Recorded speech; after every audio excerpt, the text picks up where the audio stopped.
In today's video, I'm going to be reviewing Feel Good Productivity by Ali Abdaal. If you see my other video, I talked about that I want to start an habit of reading, which is one of my weaknesses, and this year I'm happy to have started with this book. I'm going to be reviewing this book and also going to be sharing 8 things that I learned from this book. I think I must start by saying that this book is very attractive. The color would just want you to pick it up. The lettering of the book is very suitable for me. As someone that struggled to read, when I saw the lettering and the font and the size, it was just so cool for me to read this book. It was very easy to read, and I also like that it is brown paper. I also like that in this book there were so many analogies.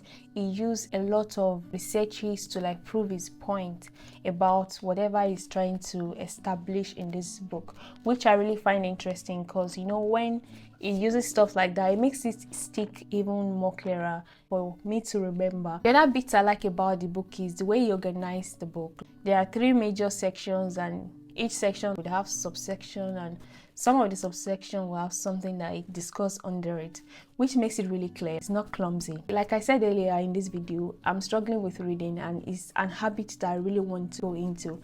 And me reading this book in 15 days was a miracle for me and a big testimony with other stuff that I do and I'm involved with. The book is really enjoyable. Also, I follow and I'm subscribed to Ali Abdaal's YouTube channel. If you've seen a lot of his video, if you're reading this book, it's just like you are hearing him talk, because it's kind of like the way he talks. That's how he writes, which is a good thing. So it makes it really enjoyable if you've been following him.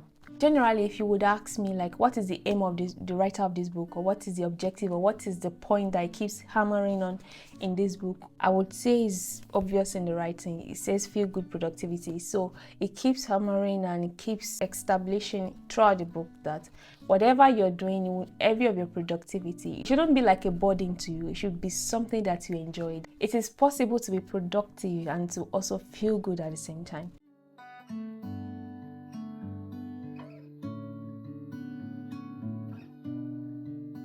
Let's go to what I've learned in this book. I've learned a lot from this book, so I'll just kind of categorize everything under 8 points. The first thing I learned is play. So he started off this book with Dr. Brown's personality of play, and he said that Dr. Brown categorized people into 8 categories of people and how they enjoy play, or what they think to be play. And the first category is the collectors that like to look for rare things and collect things. And the second category is competitors, people that are good at sport and they like games. The third category is the explorer, people that like to wander, hiking and going for adventures. The fourth category is the creator, people that like to create music, they like painting, they like gardening. And the fifth personality, the storyteller, people that like to tell stories, people that work in theater, that work in movie industries. The sixth category is the joker, people that like to tell jokes and make other people laugh. The seventh category is director, people that like to plan and organize stuffs. And the last one is the kinesthetic, people that like physical stuff like running, acrobatics and stuff like that. So it was saying in this play part that if we can identify ourselves as 1 or 2 of these kind of people, then it is easier for us to see clearer what we as a person identify as play. And once you identify your play, it is easier for you to do it. When you feel good about something, you are energized to do it. And when you're energized to do it, it boosts your productivity. And this is like a cycle that keeps on going and keep on going. My second lesson is power. The way he talked about power is really interesting and I really enjoy it, because it was saying that power is not something that you exert on other people. It is what you feel, and it is what you feel that makes you want to go on the rooftop to shout, I can do it. So power is the feeling of I'm in control of this thing. I am in charge of this thing. I've got it under control. It's a feeling that you should have over your work. If you have this feeling over your work, then it is easier for you to work, because you feel that energy pumping to do your work. Once you give somebody the power over their work, to feel that they are in charge of that work, it boosts their productivity, it boosts their creativity, and it makes them feel good about what they do. The third lesson I learned from this book is when he talked about people. So he talked about the comrade mindset. That people who have this comrade mindset is people that think like this: I win, you win. The competitive mindset will think I win, you lose. So he talked about the importance of surrounding yourself with people of like minds, people that are like working towards the same goal, and how this can help boost your productivity. So he talked about synchronality. He said when he was writing the book, there was this group that he joined, and when they meet on Zoom, the leader or the anchor of that Zoom would motivate them for 5 minutes, and in 15 minutes they all like start writing, because everyone on that group are writing a book or are writers. So because they have similar interests and they can do things together, even though maybe the topic they are writing on is entirely different, the research that they are doing is entirely different, but one thing that they have in common is that they are all writers. So coming together in such a group and like having time to just focusing on their project of writing in their homes just makes it like something that has helped him even while he was writing the book. When you have somebody that have similar interests as you, it helps boost your productivity, because you can challenge one another, you can be like better version of ourselves. Motivation and discipline. He said when he was a medical student, he has always approached life on the discipline level, that even though you don't feel like doing something, you still go ahead to do it, because you know like if you do it, it has an end result or a goal that you're trying to achieve, which is discipline. So he made an illustration which was really powerful about this guru. The guy went to meet, he should teach him about how to make money or something like that. The guru said he should meet him next day at the seaside, and the guru took the guy and told the guy to go inside the water. He keeps telling the guy to go in further and further and further, and before you know it, the guru like dipped the guy's head in the water, and the guy was getting choked. It was at the verge of his like for him to drown or something. That was when the guru left his head, and the guru told him that if you want to succeed as bad as you want to breathe, then you will succeed. So he said this approach is what they call the motivation approach, that when you want something really badly, you are giving everything to it. And he kind of find like fault in that approach, because it doesn't really work that way, that we shouldn't do things and lose the joy of doing it in the first place. Both approach is missing the fun part of doing. So his approach was that it's possible for you to like do stuff and still feel good about it.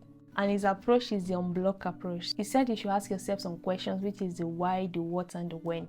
So the why question would ask, why am I not feeling good about? For example, let's say I want to play guitar right now and I'm not feeling good about it.